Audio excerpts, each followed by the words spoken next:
Good morning, good afternoon, good evening. Welcome to EIG's 88th webinar, a fireside chat discussion with our guest expert and EIG leadership team member, Dr. Mark Sneeringer, continuous improvement consultant from SigMax-NH. Thank you all for joining us today for today's webinar on innovation.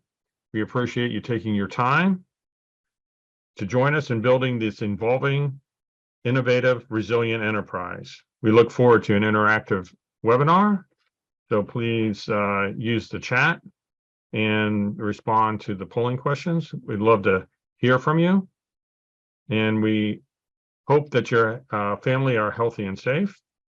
Again, this is the first of a series of webinars focused on discovering your innovation persona using our new innovation assessment. We also will be sharing best practices that you can leverage to build innovation prowess, maturity, and stability within your organization, as well as a service-based case study on innovation.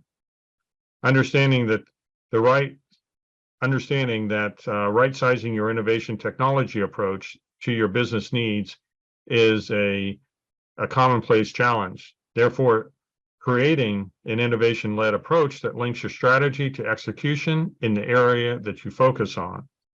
We'll do this by exploring innovation personas, and we will have discussions to gain insights to determine if your innovation persona is, number one, opportunistic to meet the market demand, and number two, while being aligned to your innovation capabilities. In other words, are your market-backed designs aligned with your business model, and is your innovation persona opportunistic? We look forward to your feedback on the assessment. Again, this is an interactive webinar, so please do provide your feedback throughout. My name is Jim Vries, president of Enhance International Group. EIG is an exchange of passionate experts to guide your transformation to provide self-generating and self-funding results. We have over 50 consultants, consulting companies, and SaaS providers. EIG serves as a master integrator to provide you access to the best and brightest companies. We act like a Swiss Army knife. Our team is dedicated to empowering your organization's workforce by leveraging EIG's partners' tenure, thought leadership expertise. Mark, a few words of introduction. Yeah, I'm doing consulting mostly in new product development. I've led a major product introduction process for a company. I've helped other businesses rebuild their NPI process, and I've deployed Design for Six Sigma across multiple businesses. So NPI is a passion of mine. Likewise, Mark, I love it. So we're going to move on to the our webinar series. Just give you, we're give you an overview on EIG, and we like to use the bicycle slide in describing a company's operating model. We're going to start by recognizing that a company is an ecosystem, and you may have heard we're only as strong as our weakest link. We take it a step further with the following bicycle analogy. That drive pedal up in front represents the strategy. The rear wheel or sprocket is your execution, your operations, how you get where you're going. Therefore, the drive chain represents the tactics that keep up the momentum, and so we can get to where we're going to. In summary, a strong linked strategy to execution ecosystem creates positive momentum for the company, its employees, customers, suppliers, and of course, the stockholders. And there are three considerations in managing your business. Are you making linked decisions between strategy to execution? If not, you'll become derailed. Number two, linking strategy through execution will build your cadence. The better your cadence, the better your profitability and your scalability. And number three, a solid strategy should result in many execution cycles. So that resulting momentum getting you where you need to go with a strong cadence. Quoting Albert Einstein, life is like a bicycle. to keep your balance, you need to keep on moving. So we're going to keep moving here and get on to the next slide here, which is our webinar series. And this is the first of 3 webinars. First is discovering your innovation persona. The second is leveraging your innovation persona, how to leverage it and embed it into your company. And then webinar 3, we'll go through some case studies of innovation personas to leverage. Mark? Yeah, so every company needs to innovate to remain relevant in today's fast-paced marketplace. But innovation can take many forms. A cutting-edge new technology, for instance, delivering an intuitive customer experience, a more cost-effective way to deliver an established product. We think that for a company to be the best innovator for their market and business model, they need to understand how they innovate in order to do a number of things. That's such as achieve the best fit to the organization's goals, to improve their innovation maturity, to deliver great products, and reduce the time to market and reduce costs, and leverage innovation as a competitive advantage. This starts with understanding, and that's what the assessment and action planning process provides. Trying to click. So for today's agenda, we'll cover how an organization's strategy and business model drives choices with respect to innovation. We'll then cover the 3 elements of the assessment: innovation maturity, the where of you to where you are today; innovation prowess, the who you are; and operational propensity, the how you operate. Together, these 3 elements define an organization's innovation persona, and we'll end up by talking about how you can get involved in this process. Thank you, Mark. So we'll kick it off here with the linking your business strategy and model to how you drive innovation. Addressing our opening question, is your innovation strategy opportunistic?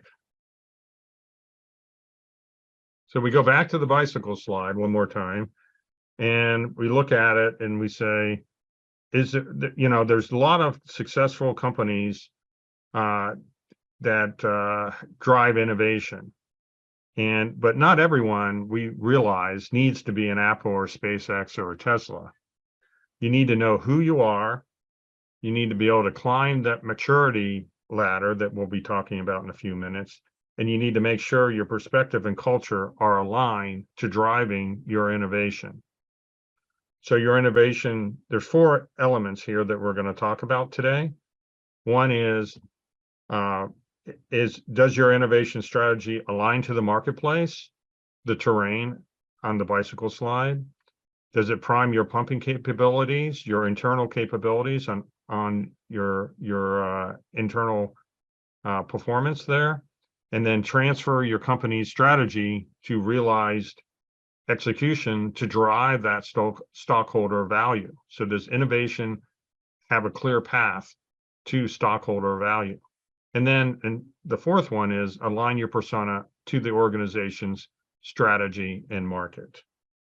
Mark will then build on this in his introduction with this next tool. Mark? Yeah. So Michael Tracy and Fred Wiersma, in their book, Discipline of Market Leaders, describe 3 value areas that an organization must address: product leadership, customer intimacy, and operational excellence. It's thought that an organization can excel at 1 or 2 of these, but very rarely all 3. A business needs to choose where they will focus efforts to achieve leadership status in their market, and where they will try to maintain a threshold capability so that that particular discipline does not become a liability with their customers. What you choose to emphasize will drive how you innovate. Product excellence will require idea generation and disciplined regular new product introductions. Customer intimacy will require innovations that stress how the customer experiences your total business. And operational excellence means you will focus on reliability, cost, dependable delivery of your product or your service. So next, Jim, the next slide, if you would. So an organization needs to understand who it is from an innovation standpoint, how it operates, and how mature its innovation process is in order to align that product and service development with the company's strategy and goals. So today we'll describe a survey that covers maturity, innovation perspective, and operational propensities. The assessment is part of a larger process that includes an action plan based on the survey outputs and coaching through the plan's execution. The goal is a rapid time to value, say within a three-month timeline is what we think will be typical. Thanks, Mark. And in order to accomplish this, we'll need your participation of a cross-functional organization in your company or organization, which reflects the persona, experience, and the role of each of the key stakeholders having the influence on how innovation is personified in your company. Each of these individual responses are rolled up to represent the full organization, and this organization view will be carried forward into the analysis and action planning. Gaining insight across the organization is critical to gain a single innovation persona language with aligned goals. We recommend that the survey be focused on a major division and/or product line to gain perspective of these key stakeholders. The stakeholders should be the persona that are accountable for the listed roles. The position in the company should either be a VP or GM or senior director. We'd preferably suggest the CTO. The minimum business areas that should be represented include strategy, technology, R&D, marketing, sales, engineering, finance, IT, and supply chain. As a company becomes more mature in innovation, it will become evident by the CTO and the team to involve other parts of the company and organization. As Mark said, there's 3 parts of the survey, totaling 99 questions, and generally it takes about 25 to 30 minutes to complete the survey, each individual, and it's broken up into 3 sections. The first section is maturity, which assesses your organization, how it stacks up versus other organizations across 11 key elements. And it looks at your current state and your future state, or as is or to be states. The second assessment is what we call innovation prowess, which identifies how your organization approaches innovation. And the third perspective is operational propensity, which reveals your organization's overall culture impacting innovation. So completing these 3 sections of questions sets the baseline for understanding and creates the action plan that we will provide with the completion of the assessment. Okay, so now we're going to go through the main sections of the assessment, and we're going to start with the innovation maturity. So innovation processes such as project management, supplier involvement, function and product creation, and knowledge management are covered in this maturity assessment. So there's 11 elements, some with a number of sub-elements, and it's described, and each is described by 5 maturity levels, starting with intuition, which is a level where your organization does things haphazardly, building through increasing levels of coordination and rigor to finally a best-in-class practices that sustain growth and lead to market leadership. For example, let's take product management. It builds from no clear product strategy, through opportunistic positioning of your products and or services, through having a proactive customer-driven product positioning, then all the way at the fifth level as a multi-generation product plans that end up anticipating the market. So you assess where you are today for each element and where you'd like to be in the foreseeable future, which we're saying is like 2 to 3 years. So, yeah, so we're going to get into the use case now. And this is a logistics services company that I worked with. They're a startup division within a mid-cap company, and the market cap is about $80 billion. So logistics, of course, is a huge industry. And this is a specialty area within that space. So when they took the assessment for this, they came out as their as-is state is customer-driven process. So fairly mature, about 8 years into their building this division, and they were really moving to a sustained growth engine. And so for them, it was a big, to see where they're at, what they've accomplished thus far, and where they're going, really helped them decide and maintain momentum of growth. Because once you get to a certain level, you think, oh, I'm good enough. I'm competitive. Do I go to the next level? So with that, we're going to move to innovation prowess. Mark? Yeah, so prowess is defined in the dictionary as skill or expertise in a particular activity or field. So this next session, and that's why we're using the word prowess, this next session of the assessment deals with that prowess.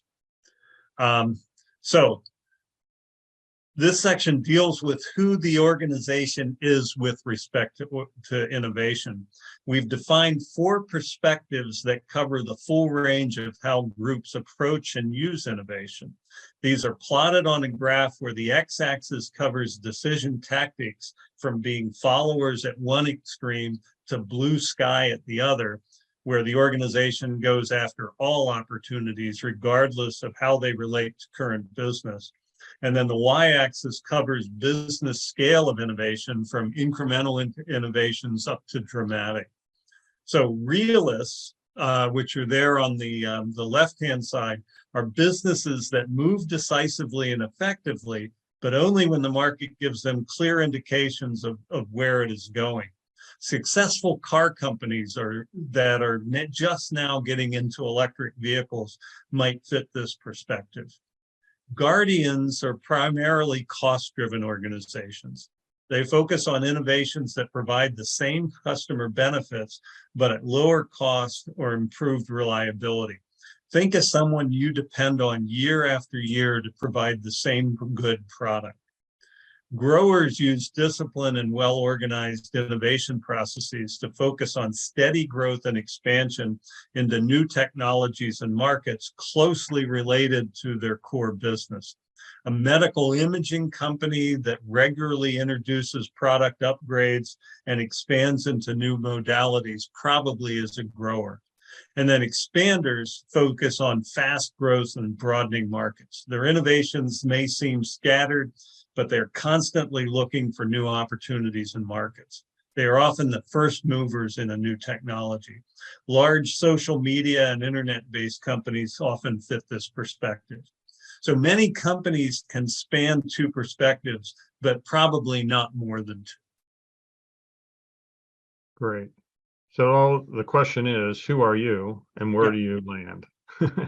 So we'll get to the use case here.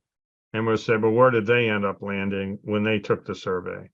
So in the use case, they landed up in between grower and expanders. So as Mark said, the growers are looking to balance cost and top line growth to obtain sustainable but conservative growth, whereas expanders are looking for fast growth and broadening to markets and main drivers. So generally, expanders aren't satisfied with their current market and are looking to go outside of it.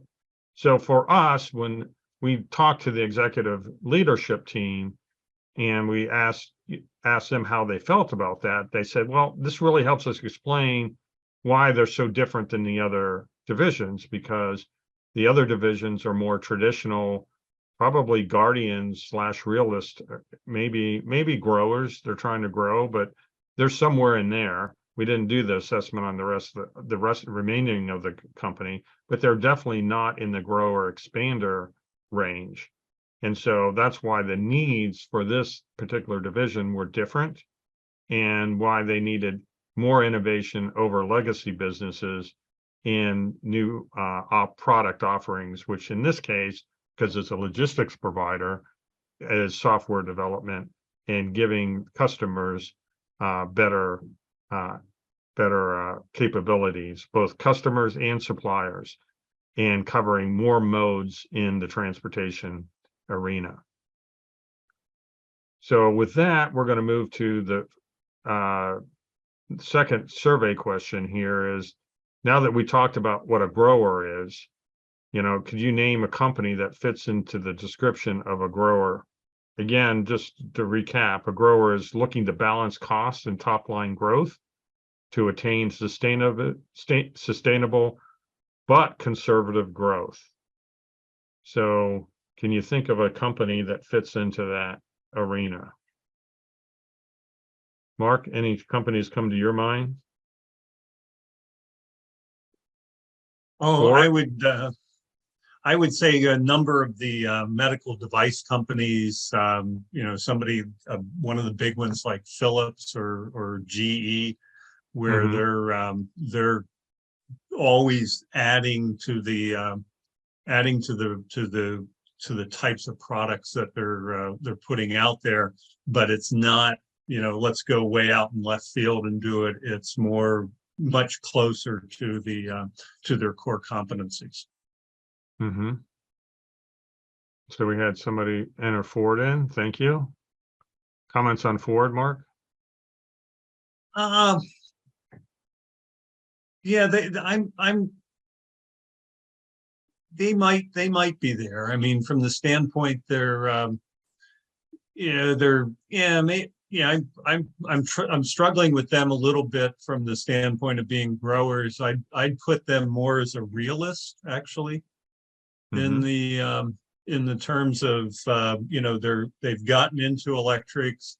They've always been adding features and stuff to the cars, but they're not really driving the market with that the way, say, a Tesla or a Rivian or somebody like that is. So Apple, a grower. I think that makes sense. Mark, your thoughts on that? I know we talked about it earlier. So yeah, I think they're probably the type, definitely a grower from the standpoint of you look at the product innovation stuff that they do. It's not really out. It's a logical progression from what they were doing. So you're going from the way the phones have progressed, the way they've gone from the original iTunes stuff into phones, into iPads, into computers, into, I guess they've now just put out an augmented reality headset. These things all sort of fit a range. Yeah. They're not moving like Tesla. I think Tesla and his companies, he tends to be more on that expander. He's looking for new markets, trying to build new markets like a Tesla. Apple is kind of steady, not taking risks, but not taking huge risks. Yep. And the automotive industries are generally, for the most part, trying to protect what they've made so far. They don't want to sell less cars than they did before. They're not the Tesla of where they're going out. They're not the first to market on their technology, on new technologies. Yeah. So that's a good discussion. If you have any other comments, please enter them in the chat. This is what it's all about. Thank you. With that, I think we'll move on. to the Yeah, I next guess section. I'd also say if at any point you have a question, please put it in the chat and we'll get to it as we can during the presentation or at the end. But right now we're going to go into the third section of the survey, which deals with the organization's propensity. This is an inclination to behave in a particular way, is the definition of propensity. So this third section defines how your organization fits on a spider diagram that you see here, where the axes are organization behavior types. So there's no judgment inferred by the names of the behavior types, and it may be the right one for a given organization. You know, any one of them could be the right one for a given organization or situation. Leaders set the tone in that they drive a lot of how this organization propensity. So bureaucratic behavior, I'm going to go around the spider diagram. Bureaucratic behavior is not defined as efficient processes, but generally lacking in innovation speed.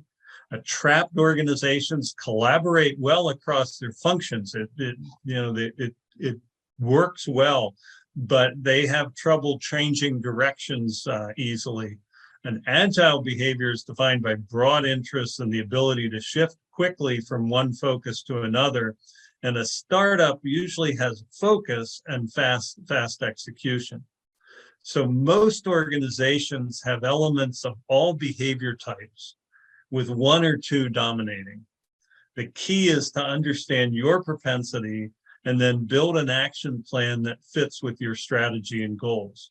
For instance, if you're in a highly regulated business and have a heavy agile propensity, you might need actions that give you some of the benefits of the bureaucratic type, so that you can deal better with regulations and the requirements that, say, the government puts on you. So I think there's a couple things missing there on the right side of the slide, Jim. If you'll click once, I think it'll come up. But it's basically explaining what I just talked about of, do you have a dominant one? Is there more than one? Does it fit with what you're trying to do? So I think, Jim, you're going to talk about how the case study fits on. Yeah, we'll talk about that. And if you have any questions about these tools, please do enter them into the chat. So getting into this case study, we talked about most companies have natural tendencies of one or two dominant. Every once in a while, you have one that is what we call a box kite, where they're really trying to balance all four perspectives, and that's the case in this use case. So they are predominantly trapped or clannish in the way that they operate. That's how they started, but they also are in a highly regulated industry, as logistics can be. And so they are, slightly trapped, but they're always trying to work to get out of that. They're definitely in startup mode. They're 8 years old at this time. And so the bureaucratic element came in, but at the same time, they're a young workforce. So they're always driving to be agile. So it's pretty interesting. Very few companies come out this way. Generally, companies that are trying to balance all these and are often grow faster than others. And this is certainly the case of this division that had double-digit growth and double-digit margins. And so they were always trying to seek that balance again between all the four behaviors. And they leveraged that agile techniques while competing in a heavily regulated industry. So that's a little bit about the use case. With that, we'll clean it up here with the next steps to assess your persona. We've covered innovation maturity, prowess, and operational propensity. And so you have, where are you, who are you, and how do you operate? And the where are you has 5 levels. The who are you has 4 levels, and how do you operate has 4 levels. So you do the math, it's about 88 possible personas that could come out for different companies. Now, some, of course, are highly unlikely, while others are more likely. And other things that drive this are industries. Certain industries will also drive the who and the how. They sometimes tend to go along, but there's no rule of thumb. You know, we've seen it all. So with this, and this going back to this particular assessment, we looked at it there again. They're level 4, moving to level 5, and they were customer driven from a maturity perspective. They were straddling between growth and expanders. That's where they are on the prowess.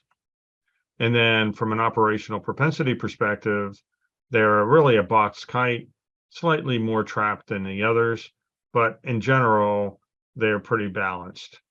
And so the question is, what does this mean for a persona, and what should be the priorities? So next we'll go through what they laid out as an action plan. Again, their cross-functional process, maturity, grower expanders, prowess, and then a trap box kite.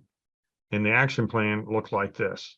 They want to expand funding for innovation to support new geographies and industries. So for them, it was, they had done a little bit of international, but not much. And they haven't done all the different modes. So that's a big push, is to cover more industry segments.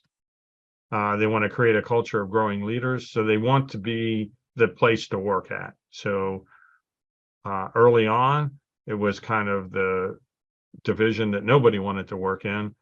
And at this particular time, it became the division everybody wanted to work in. So they want to maintain that and grow that and create leaders, so that when the leaders rise to the top, they'll be able to support the division. They want to gain credibility for growth by the customers, support divisions and suppliers. So in their ecosystem, they want to be the one to go to and have that credibility out there, and expand internal departments to make sure that the resources that they need to grow and expand are there and given to them by the corporate company.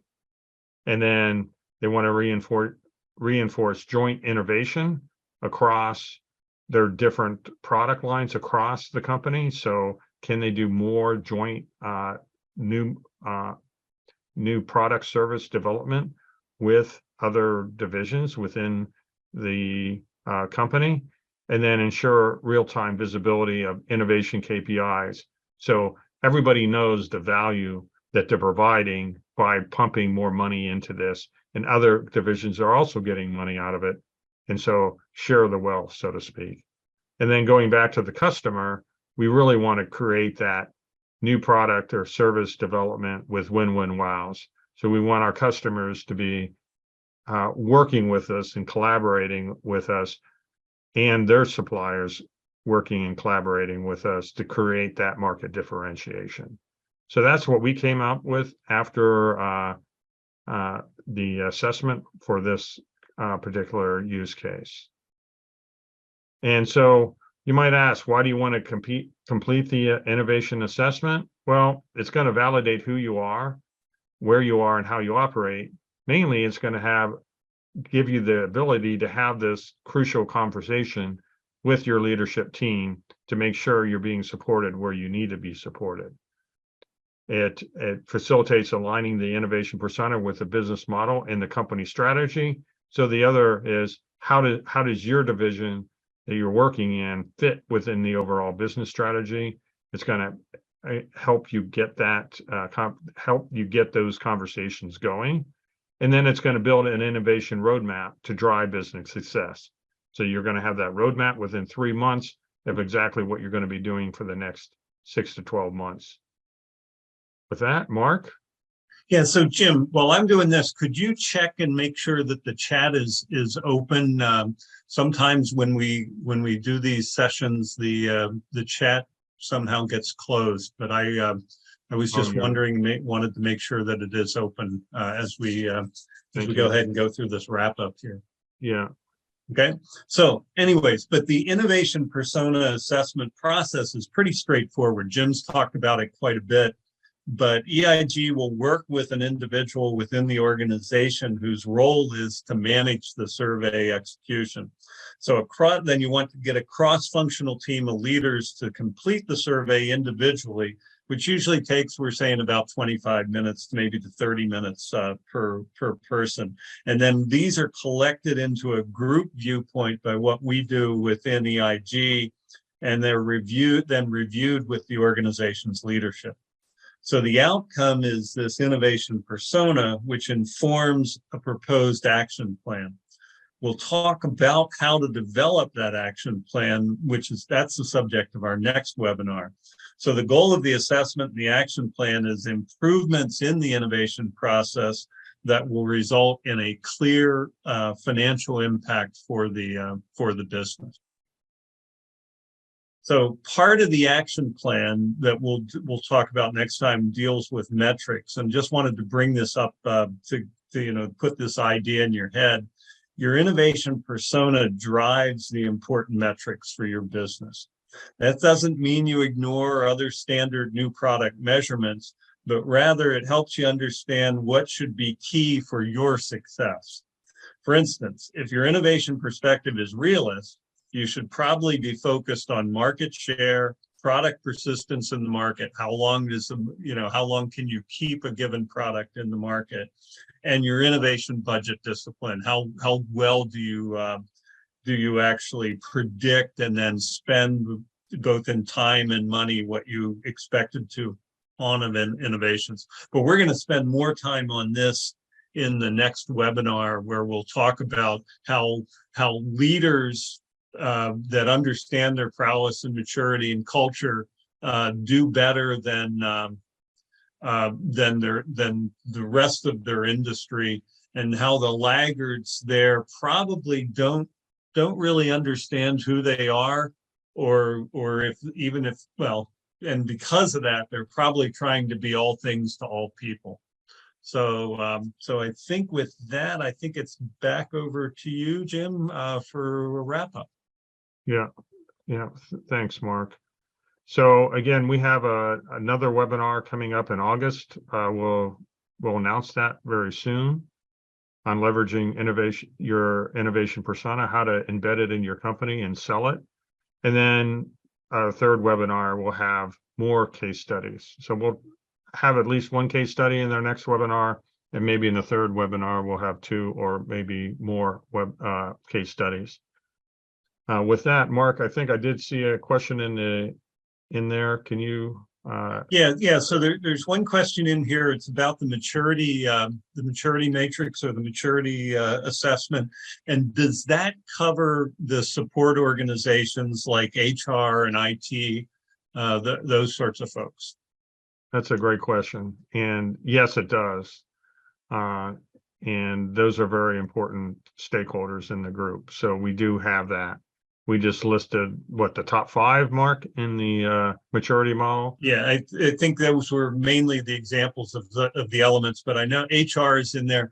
And the interesting thing for me is HR, in what I consider good innovation organizations, had a few people that were focused on finding the right resources, for instance, finding the right people. But as you get to the higher maturities, they're actually, they take a much more proactive, much more active role. And you see that across a number of the support organizations as you look at that maturity matrix for those support organizations. Yeah, and I see a question here about the metrics. I'll just go to that slide, and measuring a lot of these things is quite difficult, and getting people to get aligned to it. And I think they're asking about, do you have any recommendations on how to get these types of things started? Oh, I'm a big believer in a balanced scorecard for a business. And as you grow that perspective, or you grow that sort of the flow down from the financial metrics into process metrics and people type metrics, you will find that there are key ones in the innovation space that that support the business's overall metric, the overall high level metrics. And so that's where I think you get the leverage, is by showing the connection of, say, if you're a grower, for instance, and market share is an important metric for you from a innovation standpoint, show how market share growth impacts the overall financial goals of the company. So that the leverage comes from how you impact the very top goals. Thanks, Mark. And I think there's a follow-up question on market growth, share growth, and they're saying, why is that a rear view mirror metric? I always thought of that as, I think they're saying most people think of that as forward looking. You see it in marketing reports, and you see it as, and that's kind of how you set your company up for the year. Why is market share growth a rear view mirror type metric, Mark? Can I answer that? It's a lagging indicator for innovation. I mean, if you do innovation right, you end up getting market share growth. And so it is definitely a rear view mirror or a lagging metric, as opposed to and in fact, I think most of these, I take that back. The grower ones are pretty much pretty much lagging indicators. Idea generation under expanders might be a leading indicator of say a number of new markets entered or market share growth or something like that. So, but yeah, I'd say it's a lagging indicator. Yeah, I completely agree, Mark.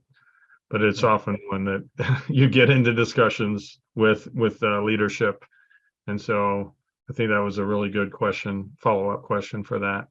Any other questions that you see in there, Mark? No, I think we're pretty well covered. I don't see anything else. We've actually done this in a what's got to be for us record time. There we go. But I want to thank everyone today for joining us, and please do reach out if you have questions or comments on the assessment. If you're looking to have it done with you and your company or some of your core folks in your group, and you want to test it out, please do give us a call. We are testing the beta version right now, and would love to get work with you and gain some more experience and with you and helping your company move forward. Mark, any other closing comments? No, I was just going to mention the thing about it being in basically we're in beta right now, and hoping to get something locked down and into an online tool as opposed to the Excel version that we are working with right now. Great. Well, thanks so much for joining, and all the best in your innovation journey.